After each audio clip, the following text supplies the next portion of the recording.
Welcome, everybody. How are you doing? My name is Stuart Davis. It is Tuesday, and you are watching The Flawed Man of God. I am your host, and this is what we'll be doing today. Wow, really messed this intro up already, but that's what you get with the with the amateur stream.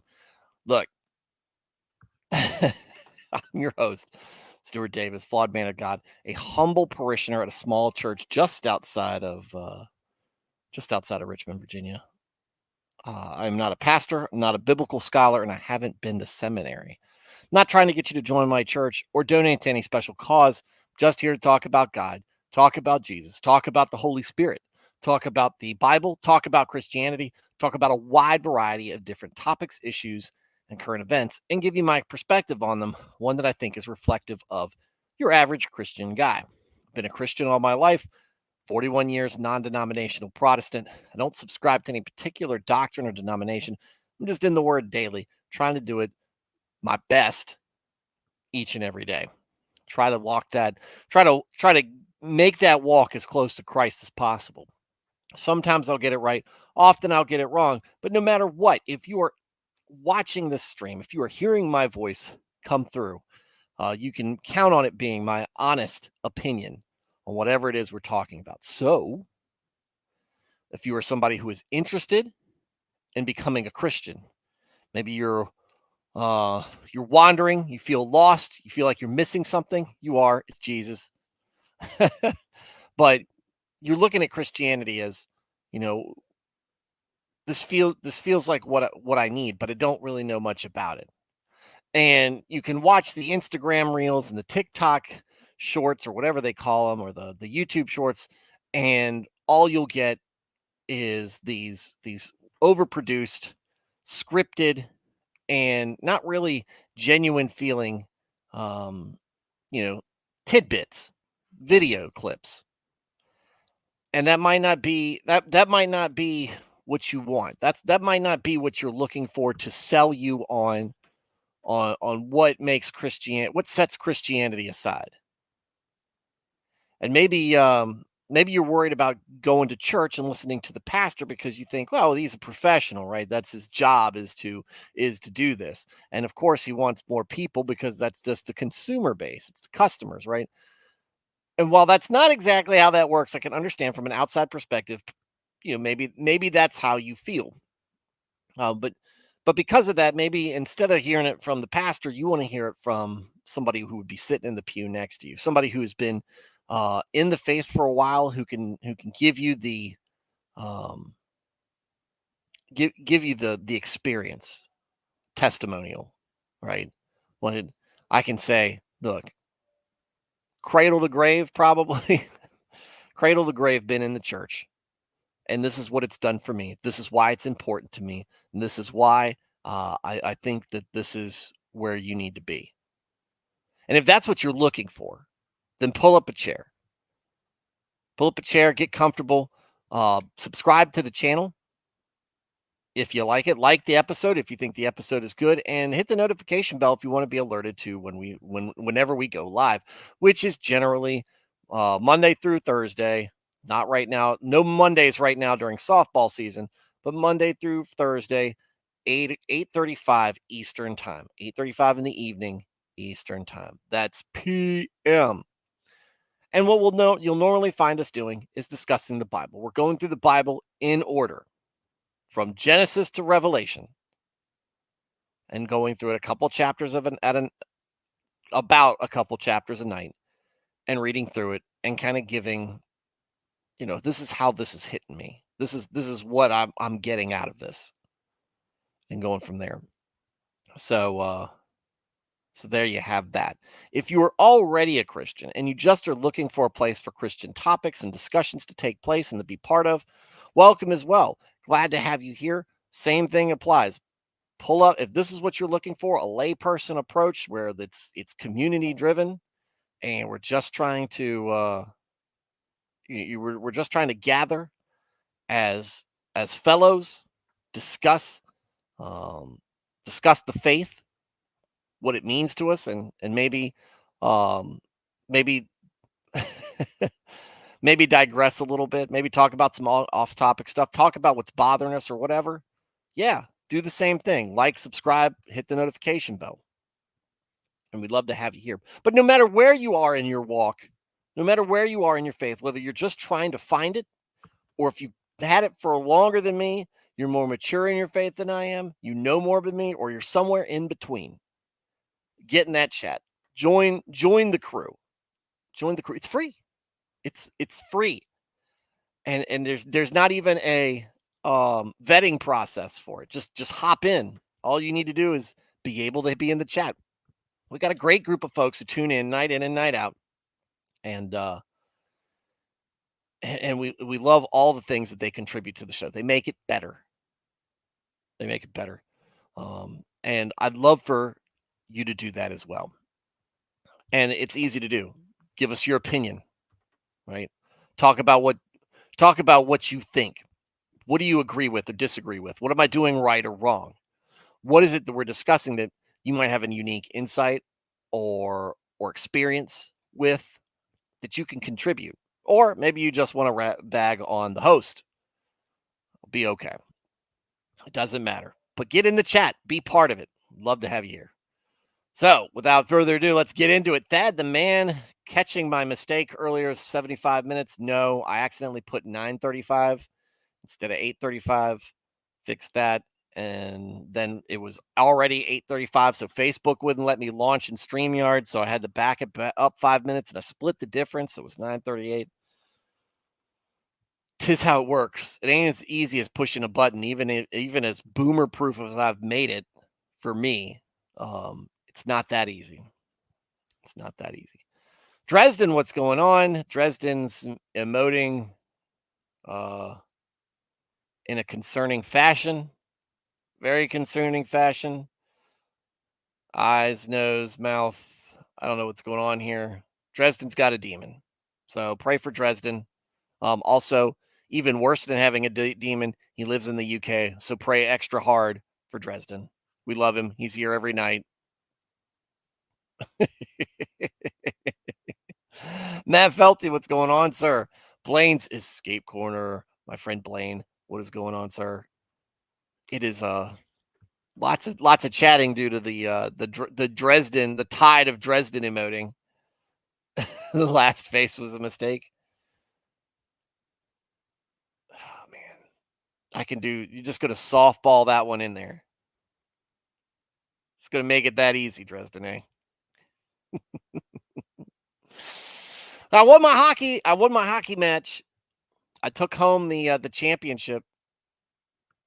8 wins in 10 years.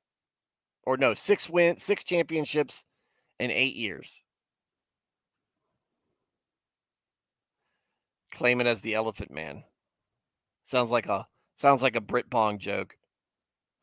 So that's a good stuff. That's good times. Was just chilling yesterday because no softball. Hung out with you guys for a little bit and then played some video games and watched the hockey games unfold while also watching the baseball game.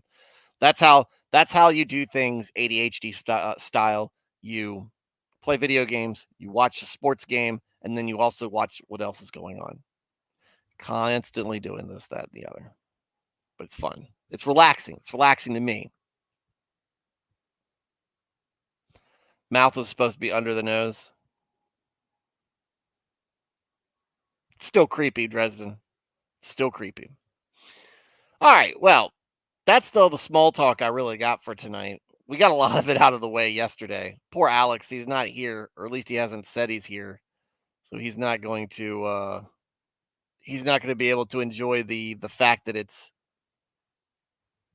just talking Psalms tonight. What's going on, Steve? How's it going? How's it going? I was also looking at the Acadia again, but I don't know. I don't know if that's on the same platform as the Traverse, Steve. The interiors look very different from the console and instrument cluster front or the dash. The whole front dash looks different. So that is something I found interesting. Where is my 124 and 125? Here we go. All right. After this, after tonight, we only have 25 more Psalms. If you want to break that down, that's 13 more episodes. So we're starting to look forward a little bit. We take it to check a couple chapters at a time. Take it a couple chapters at a time. Proverbs is next. It's going to be a little bit different, but also not like where we've been with maybe Job. Of course, Job was kind of interesting in and of itself, but maybe when we're talking about how we were reading through Samuel or Judges and Joshua, it's not going to be like Daniel. It's not going to be like Jonah. It's not going to be like Hosea. It's going to be more, little sound bites. We're going to talk about them. And so we'll see how we go through those, because with Proverbs, it's not long. 31 chapters. We won't be in there long. And then we'll move right into Ecclesiastes, which there's a lot of people in this chat who are very fond of it. Very fond of Ecclesiastes. Yours truly included. So don't expect that this is going to be a long stream. Last night was a little on the long side, but that was great. Again, I don't mind getting sidetracked. With you guys, like spending time with y'all on here, especially when the discussions mainly focus on what? Faith. Questions of what are we doing? What are some things we didn't know? Like, and I didn't know this until a couple of years ago, Steve, and Steve didn't know this. Wait, we have Christians that celebrate Easter on different dates? How does that why? Why? So why do they do that? But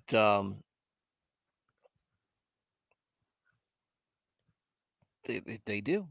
They do. There's interesting tidbits out there. There's things that we don't know that don't get taught often in church. You have to kind of go out and learn on your own, because you're only getting a little bit, right? Steve always said, I stay away from Gay Man, Chevy, GMC, lol.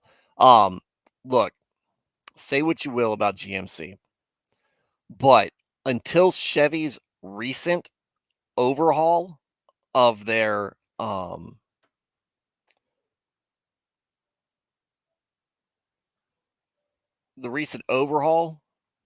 front grille look, dude, Chevys were generally ugly, and GMs look like a truck. And Chevy was doing all the sorts of weird stuff with their headlights. When they first got away from the traditional boxy pickup truck, and this is late 90s, early 2000s, when they started going with that very angular everything, could not stand it. Could not stand it. I thought those are some of the ugliest pickup trucks on the planet that ever existed, and they were Chevys. And for a little while, and I don't think maybe they still make it, but there were some Cadillac pickup trucks too. The Avalanche, awful looking truck. And not even talking about the back end. I'm just talking about the front end. That era where the Avalanche existed, hideous. Those trucks were hideous. And then, likewise, with Ford, around the same time, they started going with that very rounded, aerodynamic looking. The pickup trucks looked like Ford Tauruses that somebody had just fattened up. And I don't like it. Don't like it. I don't like the look of it. I've never liked it. It never looked like the way a truck should look. Nissans, Nissan full-size pickup trucks, awful looking. Awful looking. So, um, that's my opinion. But for the most part, Dodge has had a great look for a long time. There was a time where I feel like that front hood was a little bit too um overdone, and but at the same time, nobody else had a good looking truck either. Fords were ugly, and so were the Chevys. But but Dodge has looked good for a long time. Been pretty consistently good looking on the front end. You know a Dodge when you see it. Um, and now with that new front end, the Chevys look sharp, the GMs look sharp.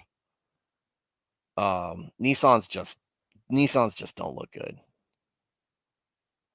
Nissans just don't look good. I know that they're supposed to be pretty good trucks. I would never buy one because I just can't stand the way they look. It's a shame. It's a shame. So anyway, no, on the fence. Do I get rid of my Stinger and get something big enough for the whole family when we already have a minivan? Or do I keep the Stinger and then in a couple of years, when that's paid off, get the third vehicle? And what do I want it to be? Do I want it to be another SUV, or do we want to make it another go back and get my pickup truck like I used to have that I kind of miss? Dunno. Dunno. But no matter what, guys, that's that's off topic stuff. But give me an 80 square body Chevy any day. 80 square body, any of them. The big three had good looking trucks in the 80s, early 90s, good looking trucks, 70s, good looking trucks.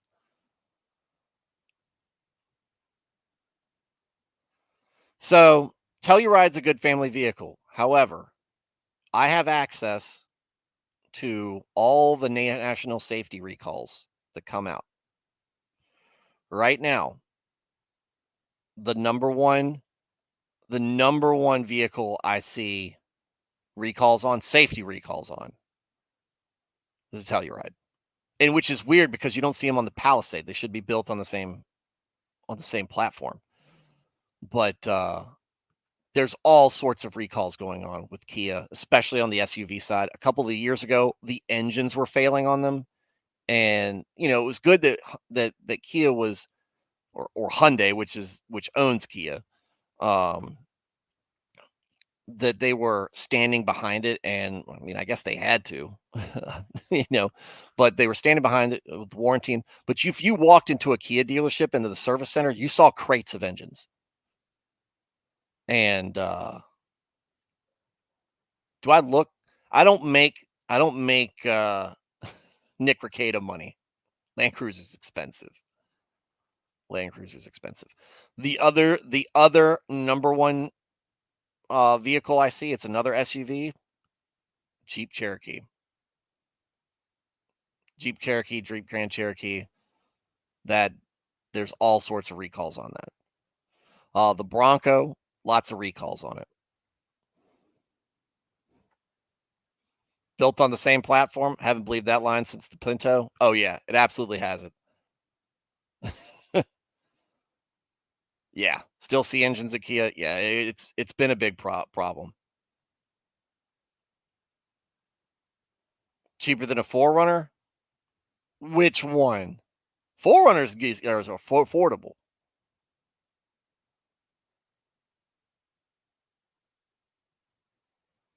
Yeah, used Land Cruiser? No. Look at a Tahoe. I'm looking at like 50 to 60K range. You're not getting that. You're, you're not getting it that. Now, what I'll be looking for in a couple of years, that'll be different. That'll be different. We'll see. We'll see. Do I um do I sell the sports car now and try to cash in and get a Porsche later. I don't know. I don't know. I like the Stinger. It is a fun car to drive, especially living in the country. A lot of country roads. That all-wheel drive is better than anything I've ridden in with the Subaru. It is like driving on rails. Um, it has power. Nobody knows what it looks like. I got boomers coming up to me going, "What kind of car is that?" And you're like, "Oh, it's a Kia." And they're like, "What?" I had this happen last week. And I was like, "Who makes it?" I was like, "Well, nobody makes it anymore. Kia stopped making it. The last production model was either the 24 or the 23."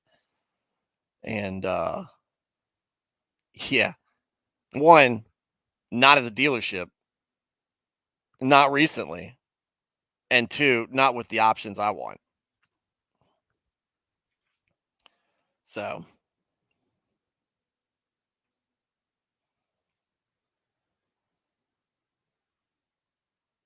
and it's got to have 3 rows of seating. Got to have 3 rows of seating, which the Cruiser does not, if I remember correctly. Because I actually looked at it yesterday. I was building my own. All right. The new, oh, but the 2025 Toyota 4Runners, also not 3rd row seating, but they look sharp. I like that new look that they're coming out with. Them and the Traverse looking good.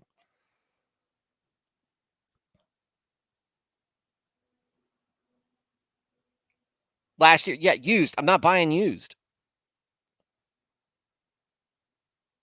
I'm not buying used. I'm talking about a brand new car. Brand new at the dealership.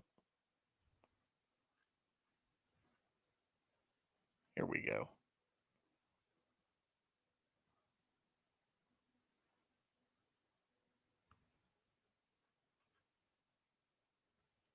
And y'all are like decades behind me right now. What's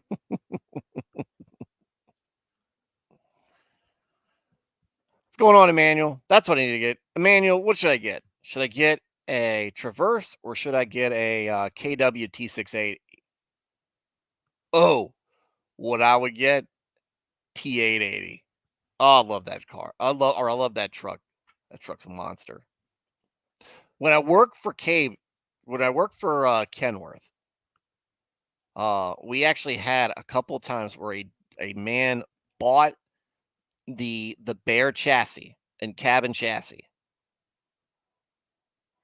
with just to tow things, which to me made sense. Got an extended cab, custom extended cab, which Kenworth is known for. They are all the way open to whatever they can do custom.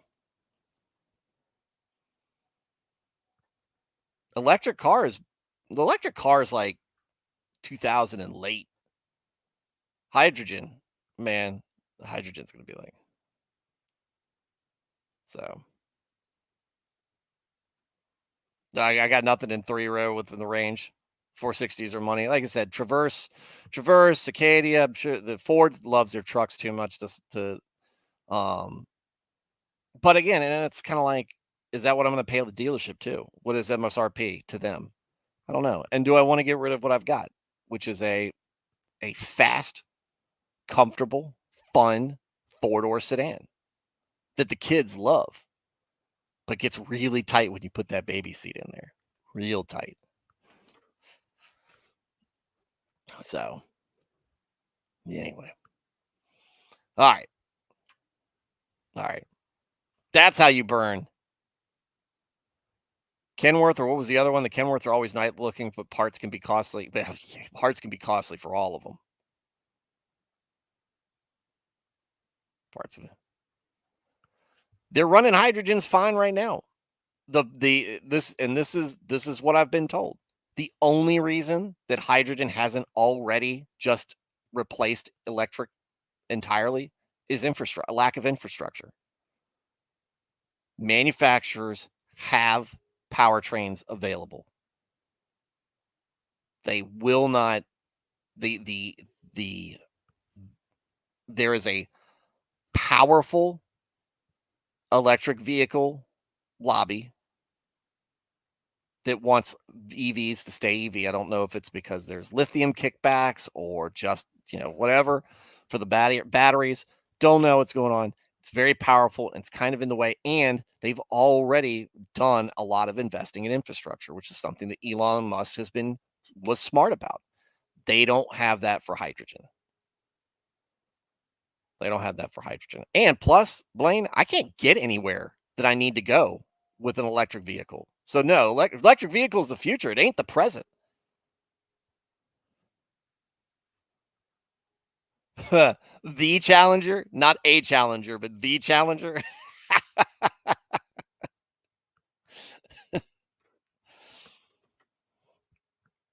The Challenger.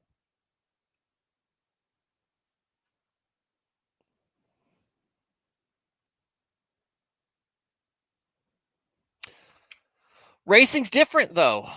Racing's different type of wear and tear. And it's also, again, that's still very brand new. Very brand new.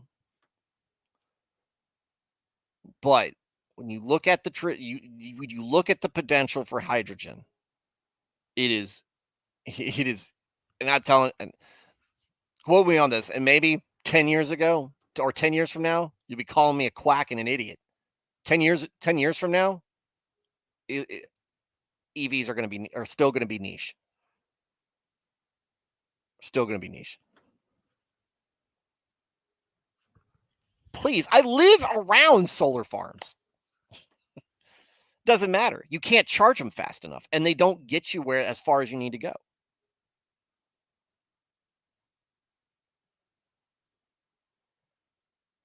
It's a new fuel. It's not the old fuel. It's a new fuel pump.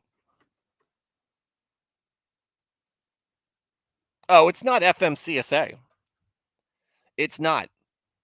It's California. And California is putting restrictions on how many vehicles you can buy, or how many if you have like a fleet of vehicles, or if you're a dealership, how many vehicles you're allowed to sell. And that's this is the same. Everything starts in California. Always starts in California. That's why if you look at like old muscle cars and everything, or more old cars from the 60s and the 70s, I'm sorry, the 70s and 80s, it'll tell you this is a California car. It had special things done to it so it could be compliant with California EPA. But California's not just jumping on this. New York State is adopting California's rules. New Jersey is adopting California's rules. Massachusetts is adopting California's rules. So now it's so manufacturers of parts of powertrains like Detroit and Cummins, or manufacturers like Ford or Chrysler, Mopar, Fiat, Fiat. Let's call it what it is, Fiat. They don't.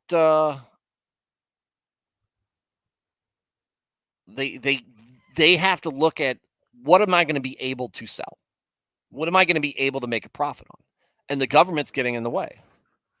And Blaine's heavy on EV, but you need the government to come in and make everybody do it, because we don't want to do it. And I don't care about big oil or EV. EV's not efficient for me. It doesn't do the job. It's never going to do the job.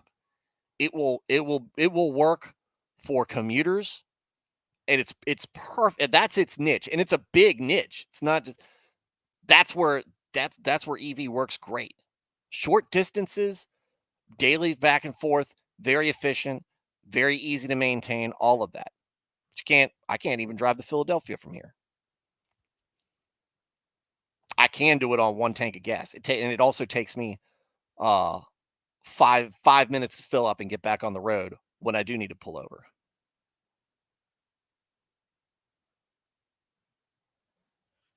Again, they're not running into that on the trucks. We're not running into that on that. At least that's not what we're seeing. EV is so easy until you need to charge, or until there's a power outage, or until all these other things.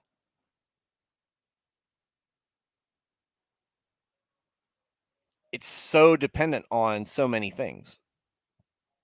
And so is internal combustion motors as well, but we've got it's a lot easier.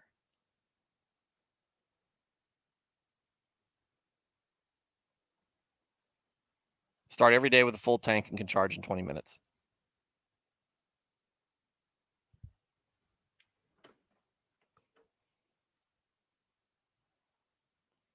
Oh, there's plenty of lobbies. I'm not saying that the other lobbies don't exist, but there are lobbies that are blocking it.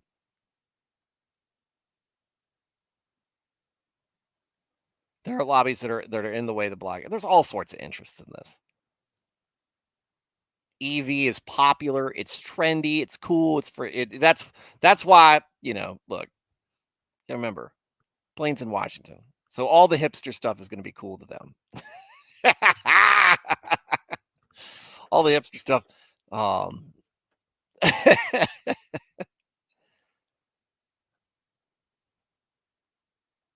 I can easily get gasoline. I can easily store gasoline. And in an emergency situation, I can keep gasoline. My house doesn't run on gasoline. All the things, lots of things pull that. Don't say never, just say not now. I don't right, not now, and I don't see the path forward with the emergence of hydrogen. I see hydrogen as um the Blu-ray to the EV HD or HDR, whatever it was that Microsoft was trying to put in. But that's just where I see it. I think that because ultimately it's gonna come down to the consumer. The government can force, but ultimately it's gonna come down to the consumer because it's not popular. I mean, it's popular in concept, and it's popular to some people who use it and use it with success, like Blaine. But you run into things like what happened this winter, and you've got people basically broke down on the side of the road and they can't charge because charging in cold weather is different from charging in hot weather or charging in average, moderate temperatures.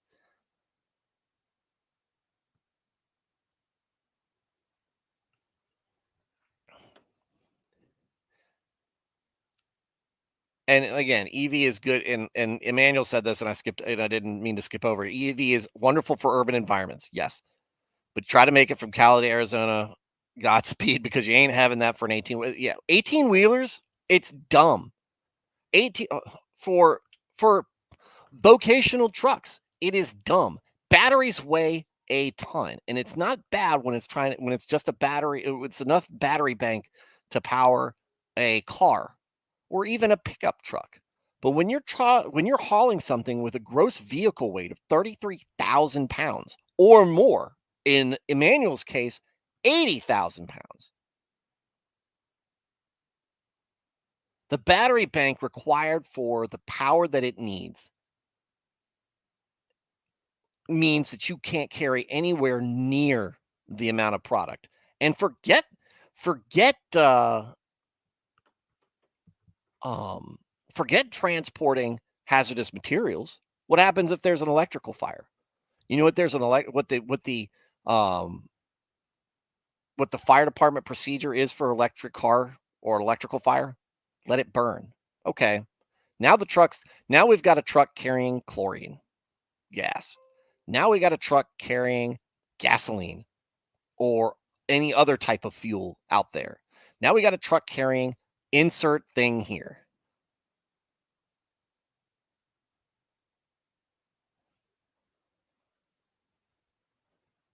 Yes, I have seen it.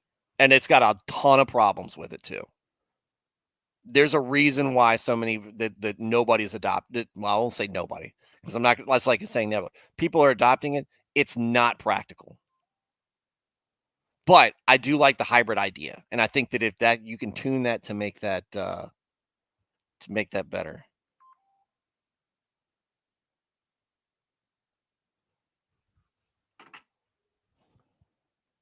Hang on.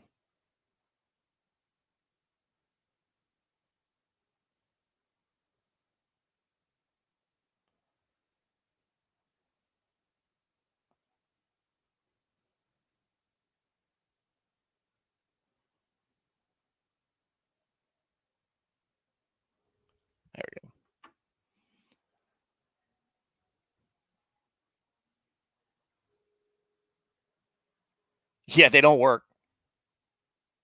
There is too many there is too many instances of where it's not working to make it says, does it work some of the time? That's fine. Doesn't take if there's enough instances of them out there, I wouldn't put them on there.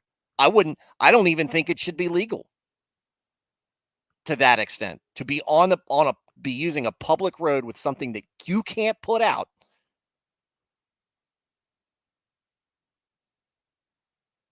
that you can't put out carrying something that is flammable or toxic poison gas.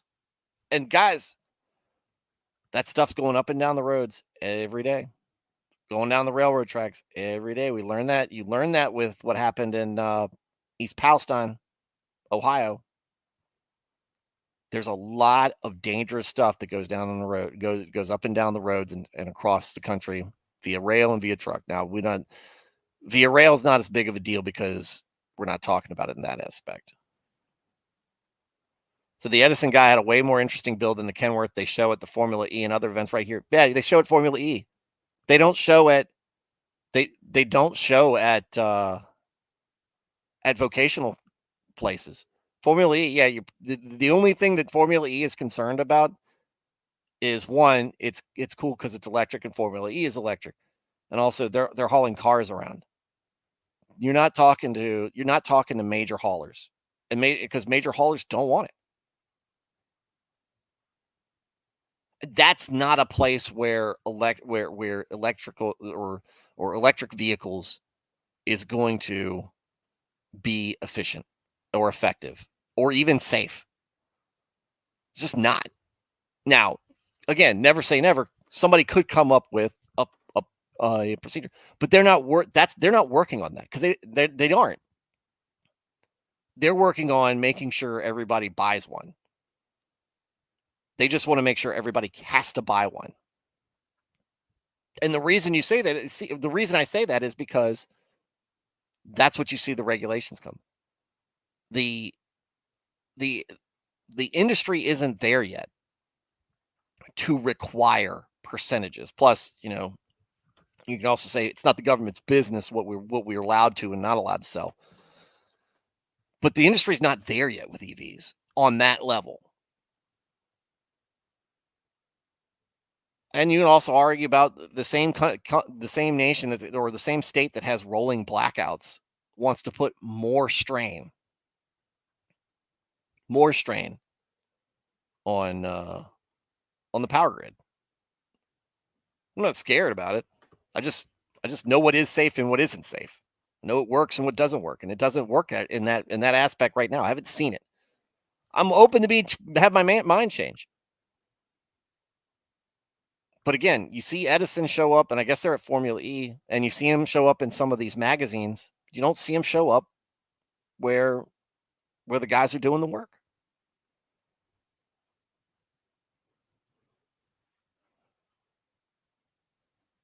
Well, and that's true too. That is dumb. And I think that there is a place. I think the um the efficiency, or I feel like electric vehicles, there's a place where it sells itself where it works. And I think, like I said, there's a place where it is efficient and it works well, and that would be the ideal. That's the ideal platform. But there are other places where it's not, and and um and so would I. So would I. Um, and that's the big problem.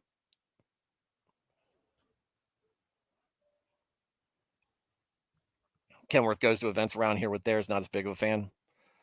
They're not either, actually. But again, they're not either.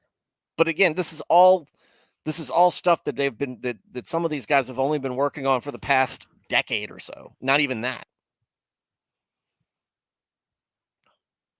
Not even that. But here's the other thing about Kenworth that I know. Kenworth, relies on Cummins for a lot. Cummins builds the Pack car engines. If you go to a Cummins manufacturer, you can go down the assembly line, and Cummins will paint their engines red and put their valve covers on, paint the Pack car motors black and put the Pack car valve covers on. And then the John Deere motors, they'll paint green and put the valve covers on. That is, for the most part, what you're seeing with the Kenworth is a lot of stuff that's still very new to them. On the powertrain side, they've got their own transmission that they're trying to compete with Allison, which is a difficult thing to do. Allison transmissions are ridiculously solid.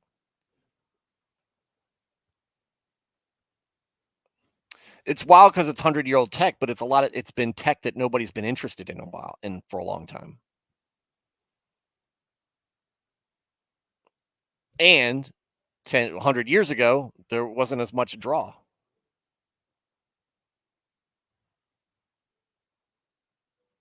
Where do y'all have PACCAR? PACCAR is two brands. PACCAR is Kenworth or Peterbilt.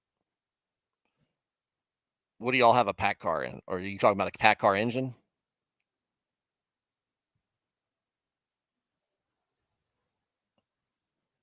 Y'all got me geeking out right now.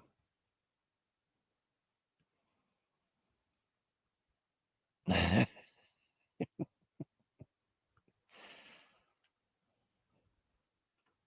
lot of people are like, man, I tuned in to talk about God, and all we've been talking about is stupid cars. Oh, no. Allison automatic transmissions, they put them in Chevys, which I don't know as much about those Allisons, but I know that they carry a really good name. But put them in vocational class 6 to 8 trucks.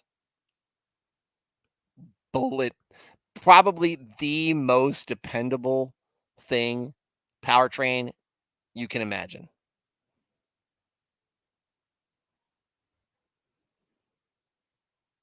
Oh, it's next to the Kenworth, 2 warehouses, each name. Okay, they both belong to the same group. They're together. It's like Ford, Lincoln, Mercury. They're all the same company. PACCAR doesn't make a PACCAR truck. Peterbilt makes a PACCAR truck. Kenworth makes a PACCAR truck because they're badged like that. But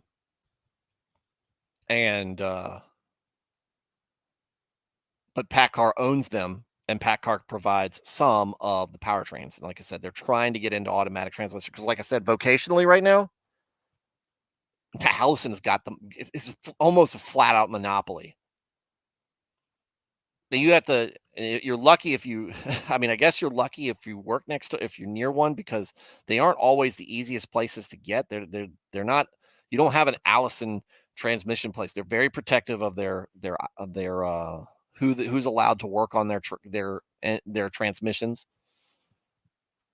But the turnabout on that is you almost never need anybody to.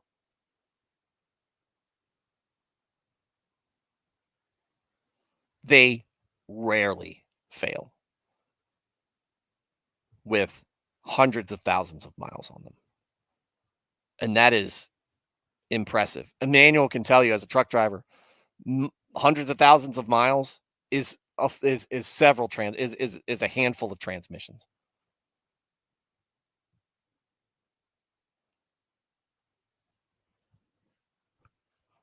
When you're talking like Eaton Fuller, manuals, stuff like that. So it's be interesting to see what PACCAR is. All right.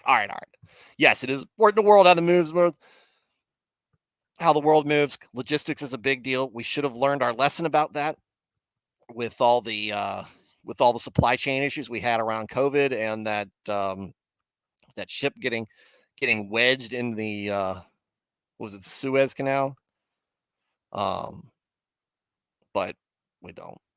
All right. For everybody who's still here, who's still tuned in, who wants to hear something, this is how it works. It's unfortunate, but it's my show, so I dedicate to the Lord. Here we are. Yeah, we should have learned that with Napoleon. That's too far out. Ask people who Napoleon is now. Didn't they make a movie about him? The Lord, the defense of his people, a song of ascents of David. If it had not been the Lord who was on our side, let Israel now say, if it had not been the Lord who was on our side when men rose up against us, then they would have swallowed us alive. When their wrath was kindled against us, then the waters would have overwhelmed us. The stream would have gone over our soul. Then the swollen waters would have gone over our soul. Blessed be the Lord, who has not given us as prey to their teeth. Our soul has escaped as a bird from the snare of the fowlers.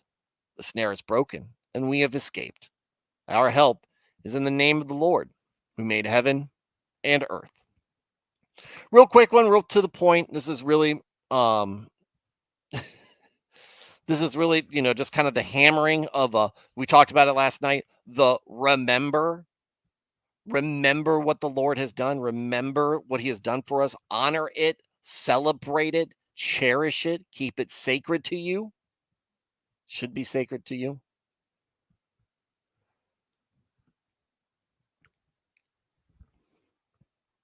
And this is one instance here. If the Lord, if and there is some refrain here, so I don't know if there's, like I said, a lot of this stuff is set to music. This is a song of a sense.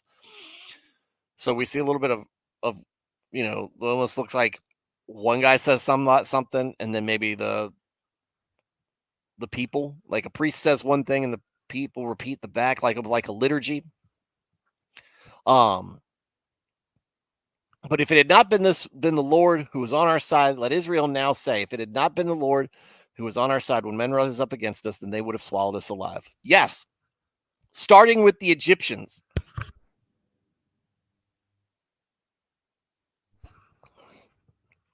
There's a reason why they needed to part the Red Sea and cross it and let it fall back. Because the Egyptians had chariots. The Egyptians had a large standing army. The Egyptians were pissed. And we have the Israelites fleeing there as slaves who've been oppressed, right? And there's a lot of them.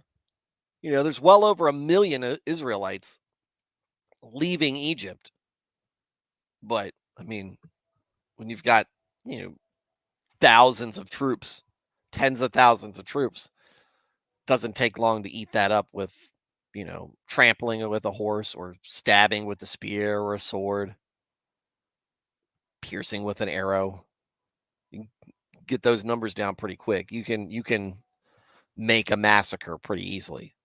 But instead, God parted the Red Sea, got those Israelites across, and just as the Egyptians, who after all the plagues still hadn't realized God was with the Israelites, decided to chase, and all of a sudden, nope, the Lord, who was on the side of the Israelites, holding up that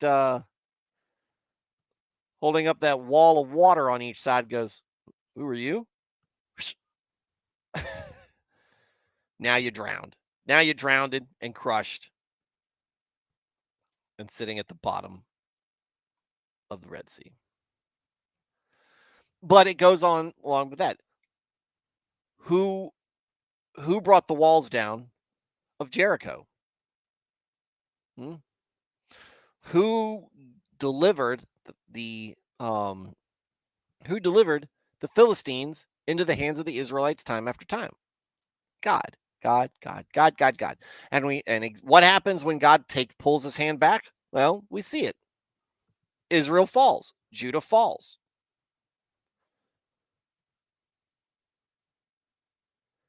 They would have swallowed us alive when their wrath was kindled against us. Then the waters would have overwhelmed us. The stream would have gone out over our soul. The swollen waters would have gone over our soul. Blessed be the Lord. Thank you, God. Thank you, God, for doing that. Hello, Veritax. You missed all the super digression that happened earlier.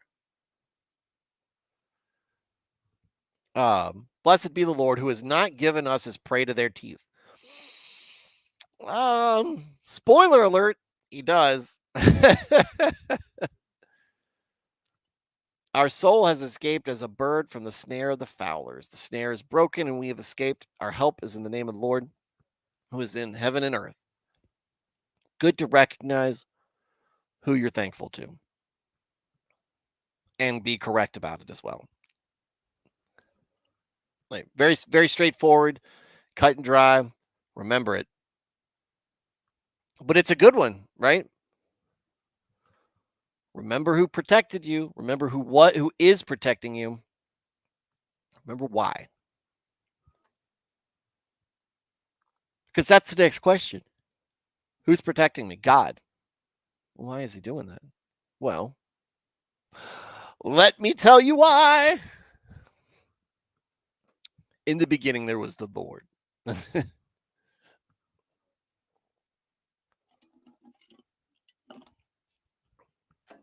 All right. The Lord, the strength of his people. Wait, that's it. What was the last one? The Lord, the defense of his people. Oh, okay. The Lord, the strength of his people. Psalm 125. Those who trust in the Lord are like Mount Zion, which cannot be moved, but abides forever. As the mountains surround Jerusalem, so the Lord surrounds his people from this time forth and forever. For the scepter of wickedness shall not rest on the land allotted to the righteous, lest the righteous reach out their hands to iniquity. Do good, O Lord, to those who are good and to those who are upright in their hearts. As for such as turn aside to their crooked ways, the Lord shall lead them away with the workers of iniquity. Peace be upon Israel. All right, again, I love it when they pair up, when the Psalms pair up with each other on the same night. And that's what we have here. Strength, the first was defense, now is the strength of the people. Those who trust in the Lord are like Mount Zion. If you are full of faith, you aren't scared. When you're full of faith, you are enthusiastic and trusting about about God being on your side, or you being on God's side, which is probably the more correct way of putting it. And when the Lord is on is got your back, you are mighty, you are capable, you are protected, and you should be um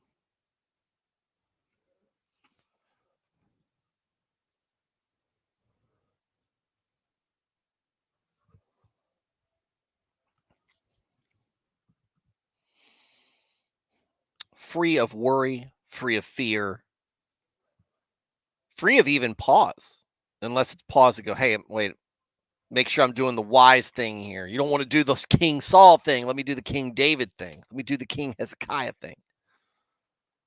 Right? But no obstacle in the way to completing what God wants you to accomplish should bother you. And those who do, which King David's a great example before he was king, when he was um taking on Goliath, this giant of a man, this descendant of Nephilim. And David being laughed at, laughs at him and talks smack on the way up there. Oh, I got something for you, buddy. It's great. Not just him, Saul's son, Jonathan. Eh, you know, if we make it to the other side, that means God's on our side and he wants us to succeed. Does the thing and says, all right, let's go. That is a, that is a, I don't know. I don't know. And there are arguments. There are arguments involved.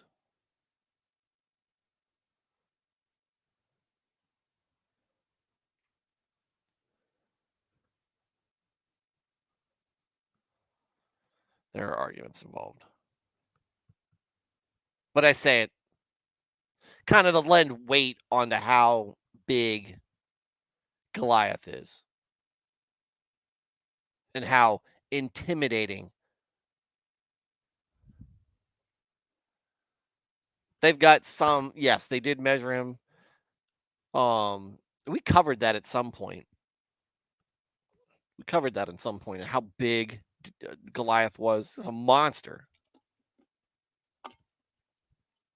But there's also varying accounts of that too, based on translations or whatever. But again, just to let you know, this is a guy that had been likened to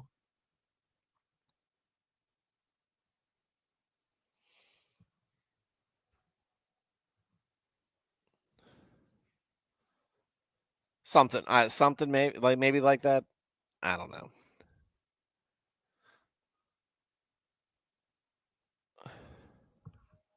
Blaine said, talking to a church mentor this week, I described my life as running into walls until I find the window God left open for me. Yeah, it feels like that sometimes. That kind of like what it is to us, right?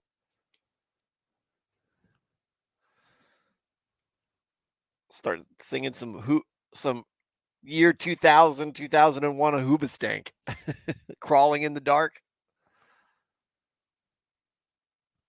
No, they don't. Anything from 6'9" to 9 feet.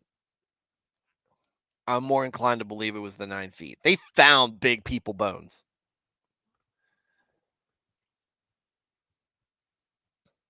But that's just an example. That's just an example there of, you know, a overwhelming obstacle. Something that strikes fear into the hearts of most men is it's impressive.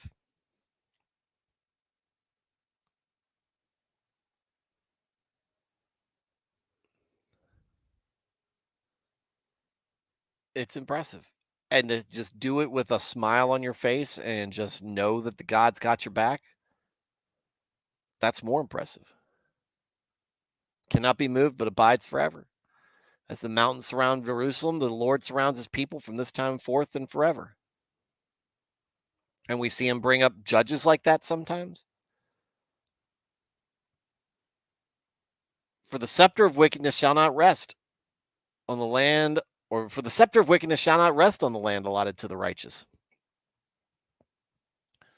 lest the righteous reach out their hands to iniquity, which is what Israel ends up doing.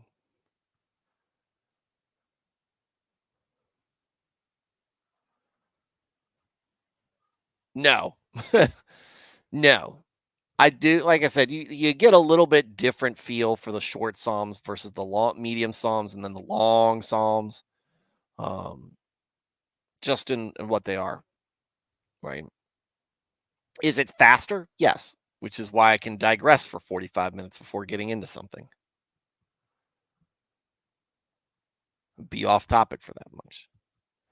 The good news, see, the whole thing that for small groups for me when I was unmarried and unattached, they could last much longer than you schedule them for because the people are generally also either unmarried or don't have kids. Once you do Bible studies and Sunday schools with kids, man,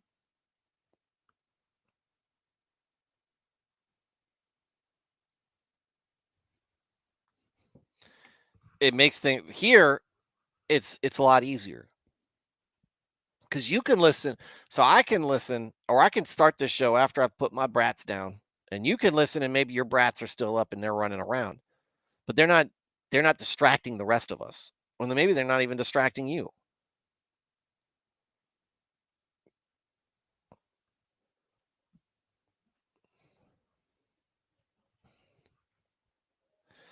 Yeah, but at 7 foot, it's not just.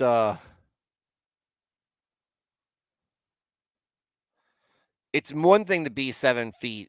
It's another thing to be 7 feet and also have the strength. Like who's carrying the stuff that he's carrying? That's heavy and still killing people.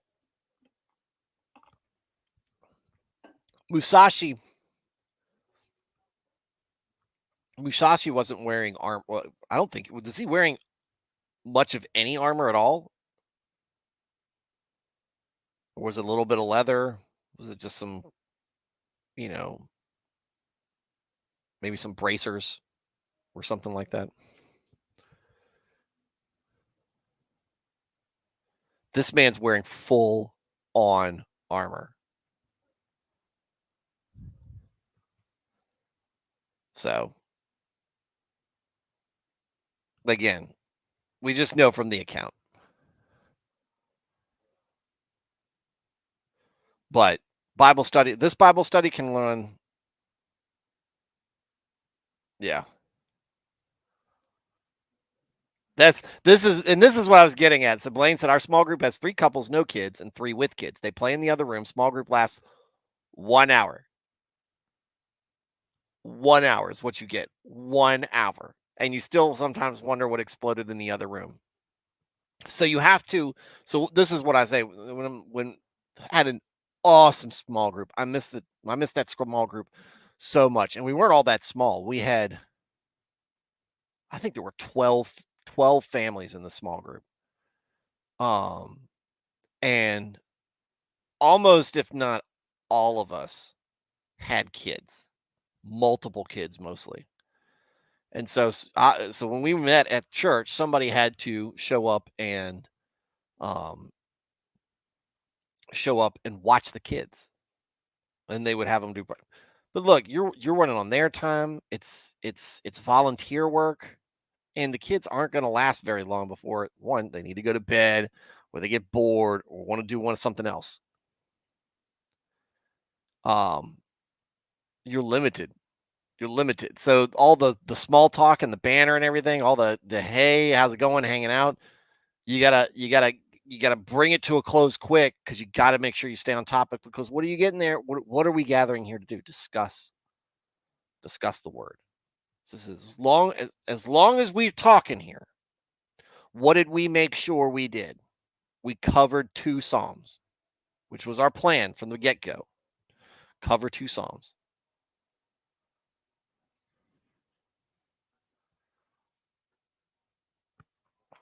Yeah, a little height back in the day was a win condition, especially when you're talking about lacquer armor, right? When it's maybe you have swords, but it's still mostly man on man. It's not coming down to how much armor, how heavy your um how heavy your weapon is just because for the amount of force that's behind it. Because remember, it's not like a katana, which is a small, light, or not small, I shouldn't say small, but relatively narrow, lightweight sword because it's meant to cut and it's meant to be fast with. When you're talking about something like a javelin and the guy is hurling this and it's heavy,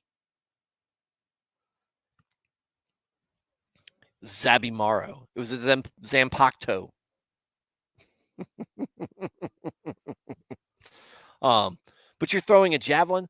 The weight of that javelin affects how far you can throw it and how it's going to hit you when it hits you. Whereas I know that you understand that, Blaine, from a ballistic standpoint, right?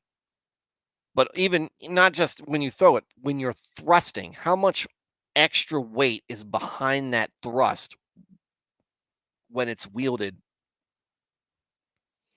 appropriately? So maybe he was 7 foot, but is he like looking at a 7 footer that we normally see, or are we looking like a guy who is squatly built but just 7 foot tall? Don't know. Like the man's as wide as he is tall.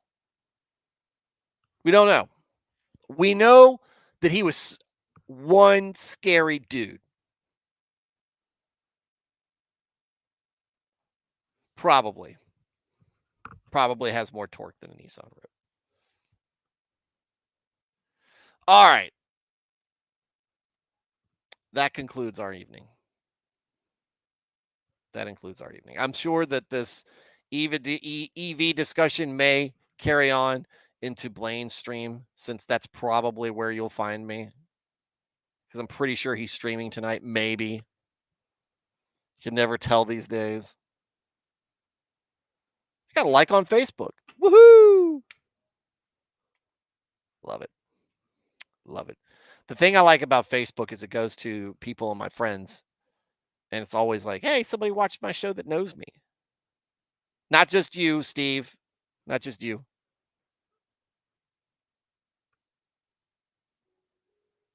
I'm not hung up on Japan. I'm just talking like the weapons were different.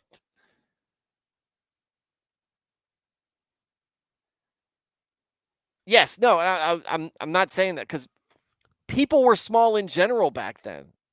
The Israelites, I don't think were any different,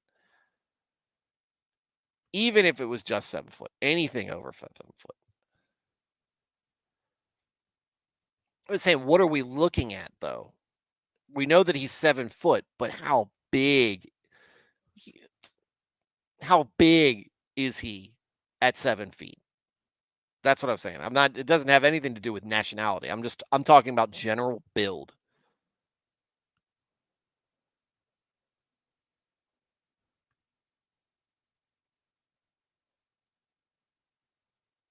Can't ever read something I say and go, yeah, yeah, totally. Got to be contrary. I'm contrarian by nature.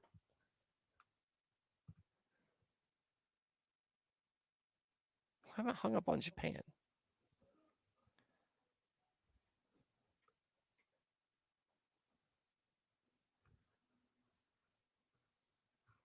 I'm sure there's something you said. Look right here. This is what I agreed with. Oh yeah, 3 kids, no kids. I said that's exactly how it works. That's exactly how it works, Blaine. Top stop. Not to contradict you telling me I'm contradictory and that I'm contrarian, but when you said this up here, I agreed with you 100%. You get 1 hour. Well, because you said Musashi, and I was talking about the difference between how I mean Musashi was a big by the standards in Japan at that time, and probably by the standards of Japan now. Um, but what was the ace Musashi and how he was fighting and who he was fighting was different style than how they were fighting. Even probably because samurai wore armor, right? But we're talking about Ronin.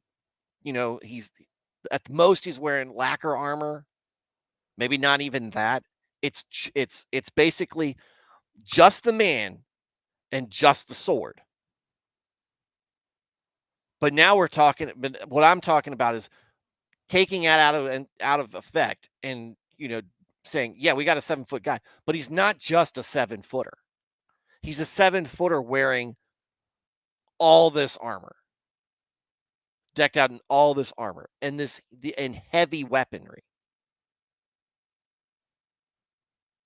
I said some katana once, but I was describing like because it's with Musashi. It was a lot of, at least when I read Musashi, it seemed a lot. It was a lot about him using brute force and speed. Yeah, still a lot. But does that? But that's what I'm saying.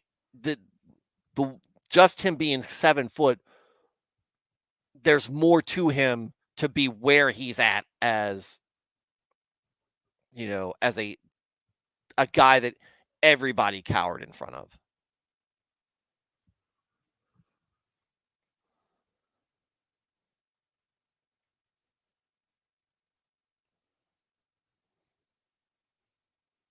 I'm thinking the dude's like an ogre. He's built like an ogre.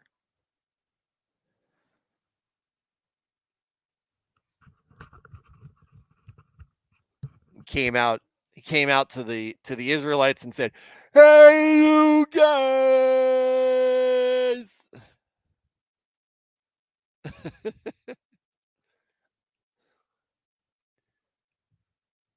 Judah, you've been bad."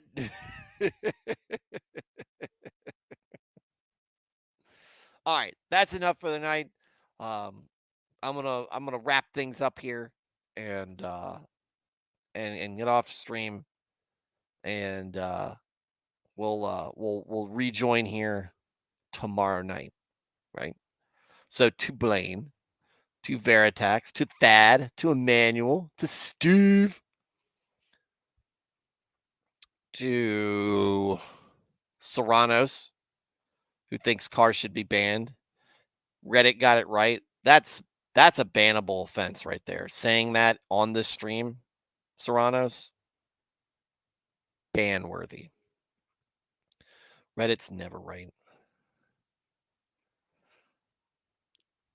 Nernaeth.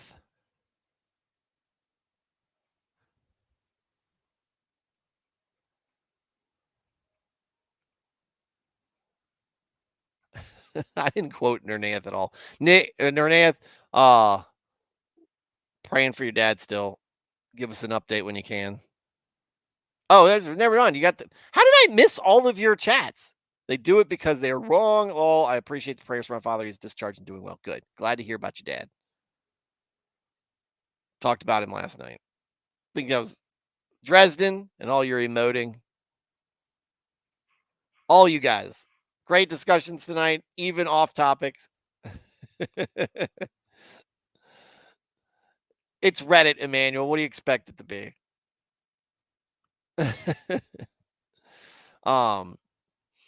Thank you everybody for your discussions on and off topic. Love having it. Love having you guys here. Whether it's about Japan or not about Japan, whether it's contradictory or in I didn't skip you on purpose, Nernaeth. And skip you on purpose. I was busy being contrarian with Blaine over EV.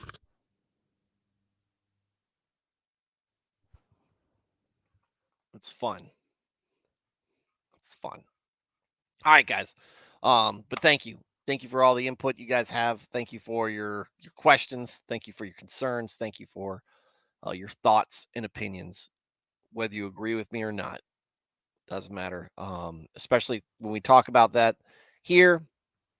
You guys, I view you guys as brothers and sisters in Christ with me. And that's great. It's great that we can get together. To everybody who's listening and not participating in the chat, what's keeping you from doing it? No, I'm just kidding. I do encourage people to be in the chat, but I'm really just happy that you're finding some place that you can come to repeatedly and faithfully and find content that you enjoy. For everybody who missed me and is catching this on replay, sorry.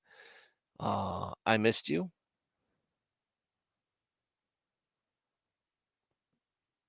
Yikes. It's all right. There was a lot of off-topic discussions at the beginning.